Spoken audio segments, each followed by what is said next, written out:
balalığımdan beri hep kitapka dönük, daha çok işte okumak ve hiçbir vakit maddi meselelerine ağırlık vermeden daha çok işte bu okumak ve bilgiye dönük bir yol gösterdiler.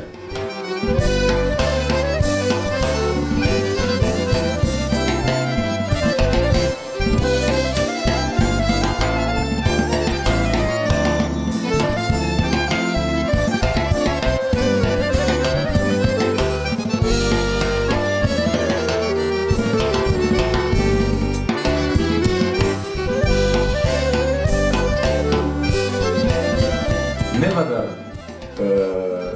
ne bolsak da, perişan bolsak da, ne karışık bolsak da, her vakit tek bir birleştirgen bir nokta olması gerek ve bu da Kırım nesi seviyesi.